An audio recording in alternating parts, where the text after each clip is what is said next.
Okay mga kababayan, Chris Ulo po at welcome back po ulit dito sa ating YouTube channel. Okay mga kababayan, mga ka-analyze, kahapon ho,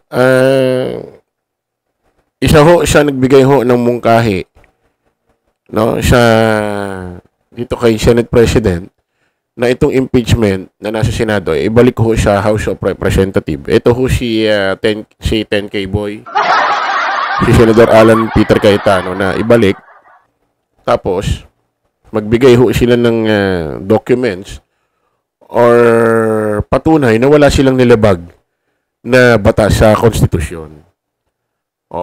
Sumagot ho agad ngayon ang House of Representatives, ang Kamara. Doon ho sa request hinihiling ho ni Senador Alan na Peter Cayetano. Ito ho si 10K boy. Ito, pinagtibay niya ng Kamara ang House Resolution 2346. Ito ang resolution na nagsesertipika na ang hinaing impeachment case noong February 5, 2025 laban kay VP Sara Duterte ay tumalima sa Article 11, Section 3, Paragraph 5 ng Saligang Batas. Ayan ho, malino mga kababayan. Ito ho, yung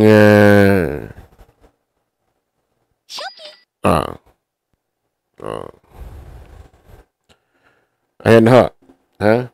May mga pirma pa. So, yung request, hiling ho ni 10K boy, Senador Alan Peter Cayetano, ginawa ho agad, no? Nag-submit ho agad ang House of Representatives, ang Kamara. O ngayon, yung mga didisit ho, na natutuwa dahil naibalik ho sa House of Representatives. Akala ho kasi nga itong mga didisit, pabigla-bigla ho ito sa reaction, sa emosyon nila. Kasi nga ito hong mga didisit, hindi ho ito more on facts. Ano ho ito more on emotion ho itong mga ito. Ibig sabihin, pabigla-bigla ho sila ng reaction, hindi mo na ho pinag-iisipan. Hindi mo na ho na nila iniintindi mismo yung facts ng balita. Painggan na lang ho natin mismo dito ho sa bibig. Bunganga ni Senate President Chis Escudero, na asawa ni Heart Evangelista, na exo ni Jericho Rosales.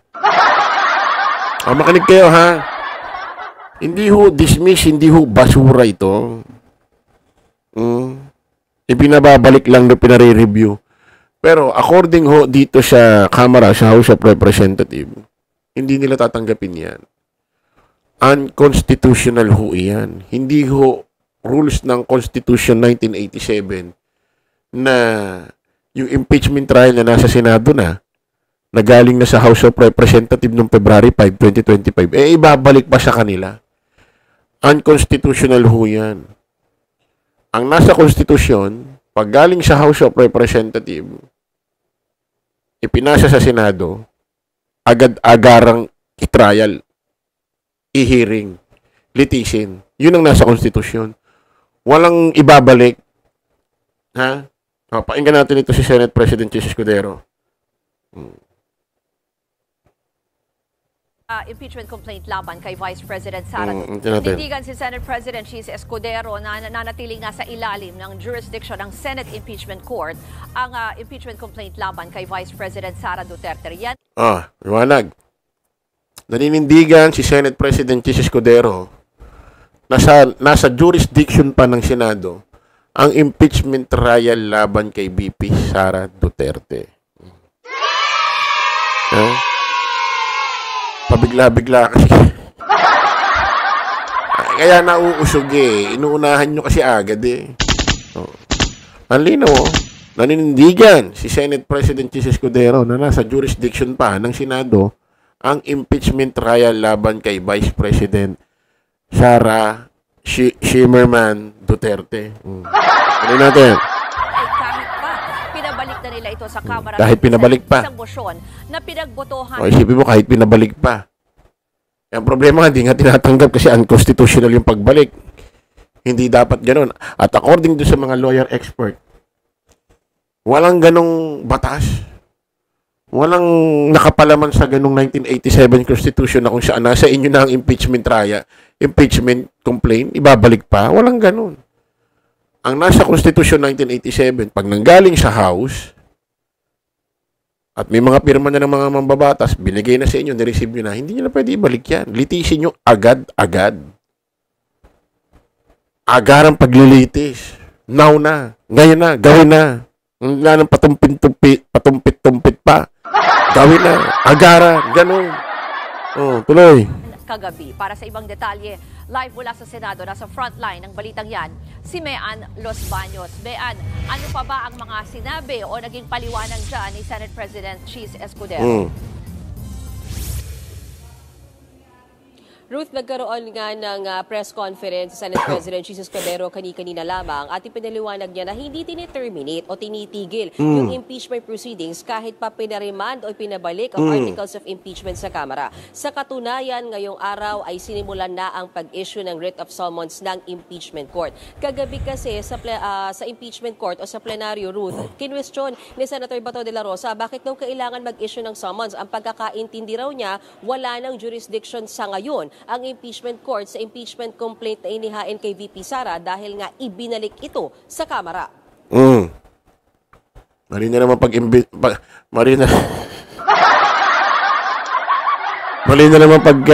intindi na naman ni Senador Bato. Ba't daw siya nagtataka raw ito si Senador Bato de la Rosa. Bakit daw magbibigay pa ng summon subpoena dito kay VP Inday Sara Duterte, pinababalik na nga sa Kamara.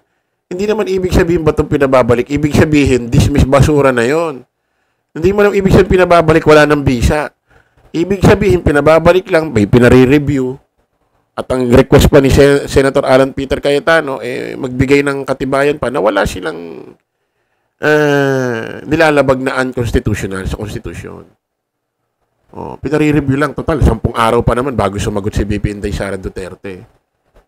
Ano ba ini-expect mo? Hindi ka naman. Kaya nga itong mga kababayan sinasabi ko, paano magiging judge itong mga ito? Paano maghuhukom itong mga ito? Sila mismo, hindi walang alam. Tulad na Senador Robin, isipin mo biglang magiging hukom, biglang magiging judge. Diyan siya, impeachment trial hearing na siya mismo wala siyang alam sa batas. O tignan mo to si Bato, naguluhan na naman. Tignan mo, di pa nagsisimula, gulong-gulo ka na. Tignan mo nung nakaraan. Ano pag-usapan? Ang sabi ni Senador Joel Villanueva, Mr. President, bukas, 4 o'clock p.m., pwede mag-outtaking tayo. Lahat ng senator, natatayong judge, hukom. May mungkahin ng ganun si Senador Villanueva. Ano sabi sumagot ngayon si Senate President? Any objection? Non-hearing. Wala rong nagsalita, wala nag-object. Di granted na yung request ni Villanueva. Kinabukasan, mag-outtaking. Abang ngayon kinabukasan, mag-outtaking na ng alas 4 ng hapon. Ang gusto naman ni Bato, mag-privilege speech siya bago mag-outtaking. Siyempre, kung ano na pag-usapan, yun. Walang po pwedeng sumingit na activity. Dapat, kung gusto mo mag-privilege speech, nung araw na sinabi ni Villanueva na mag-outtaking ng alas 4 at sinabi ni Senate President na any objection, dapat nag-object ka na. I object. Your Honor, Mr. President, Senate President Jesus Escudero, baka pwede bago naman mag-outtaking, mag-privilege speech muna ako. Sasabihin naman ni Senate President Jesus Escudero, any objection? Gusto mo na mag-privilege speech nitong kalbong ito. Itong kasamahan nating si Senador Bato bago mag-outtaking. Any objection? Okay lang ba? Mag-privilege speech muna. Walang nag-object. Non-hearing. Okay na, granted na. Sana ganun. Hindi ka naman nag-object. Tapos kinabukasan gusto mo mag-outtaking na alas 4, mag-privilege speech ka. Tingnan mo, simpleng mga instruction, di nyo naiintindihan, tapos magiging hukom kayo dyan. Magiging judge kayo dyan. Kaya nga sabi natin, dapat ang Congress at ang Senado gumawa kayo ng isang batas na kung saan pag darating yung time na merong i-impeachment trial na isang politiko, mataas na posisyon sa gobyerno tulad ng Vice President or Presidente, dapat ang kasama lang sa committee, mga lawyer. Kasi hindi naman basta hearing ito ng katulad ng mga Alice Goho, Senior Aguila, Fidelix Cuno. Hindi naman ganito to eh. Impeachment trial hearing ito eh. Paano magiging relevant ang isang paliwanag salita ng isang senador bilang hukom, bilang judge, siya mismo hindi lawyer.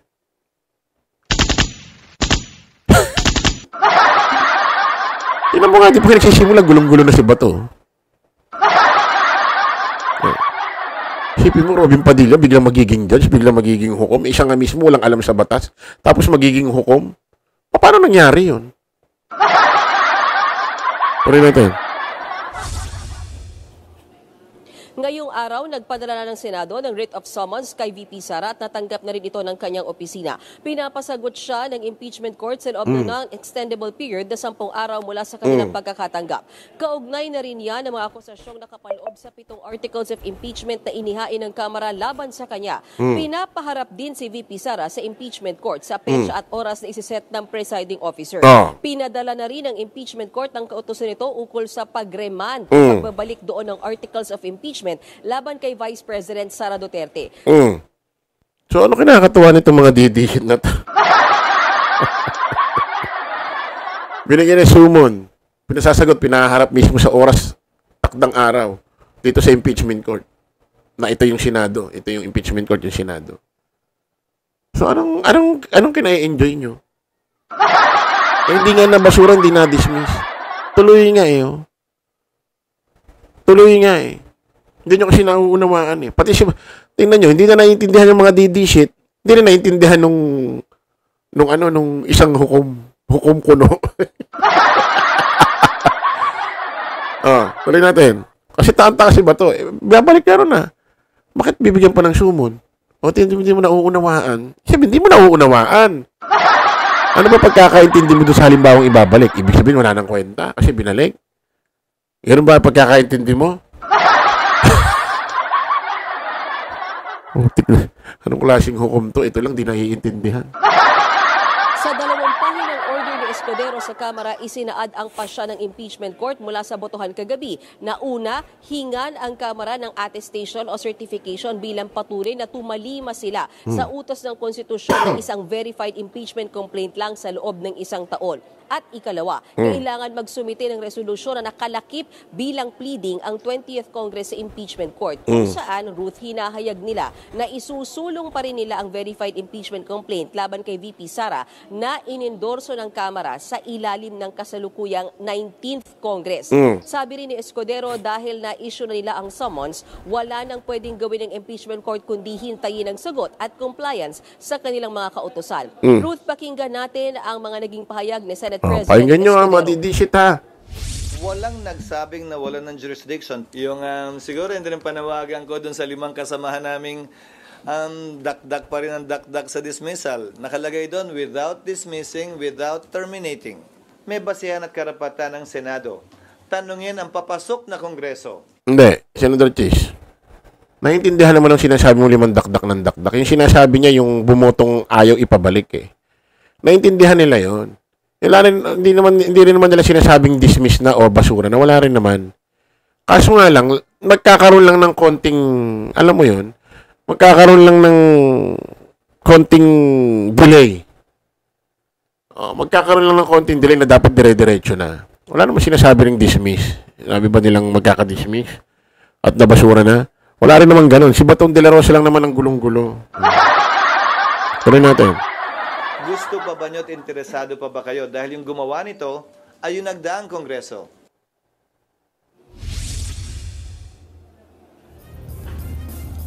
Ruth, sinagot din ni Senate President Escudero yung mga nagsasabing tila lalo pang na-delay yung impeachment trial kay VP Sara dahil imbis nga na mag-diretso sila sa isang trial ay pinabalik ito sa Kamara. Sabi ni Senate President Escudero, hindi yan totoo. Sa katunayan nga raw, mas mapapabilis dahil imbis na sa 20th Congress, pag-usapan yung tungkol sa natin. Nga nitong maganda kung ganun. At least daw ngayon habang magbi-break muli ang sesyon ng Senado at Kamara, maaasikaso na ito at makakapagbigay na sila ng sagot. So oras na magsimula ang trial sa Hulyo ay inaasahan nilang tuloy-tuloy na ito. Ruth. Bean, hindi lang yung issue na yan na pagkakadelay, no? Meron din kasing mga ilang nagsasabi, halimbawa ilang legal experts na ang kinu-question nila ay parang tila unconstitutional daw yung pagre-remand o pagbabalik sa Kamara. Ano ang reaksyon dyan ni Escudero?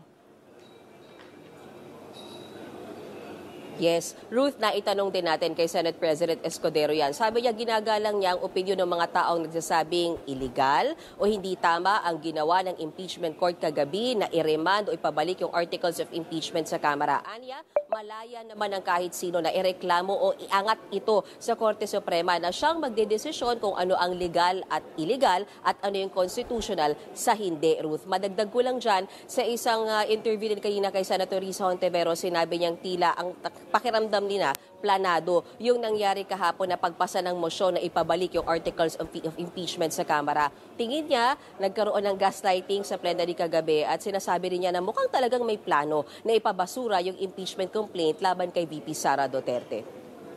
Ruth? Yan po ang Express Report ni Mean Los Baños. So, tingnan natin mga kababayan kung ano mangyayari sunod na kaganapan dito. Ang importante na muna siya ngayon, nabigyan na ng summon yung Office of the Vice President, si VP Inday Sara Duterte. At pinapasagot siya sa tamang oras, sa tamang araw. Tignan natin kung ano mga mangyayari dito kasi hindi basta-basta talaga ito. Mind game din ito. May halong laro mga kababayan. Tignan natin kung ano mangyayari mga kababayan. Kita-kita ulit tayo sa panibagong vlog live. Okay? Bye-bye po.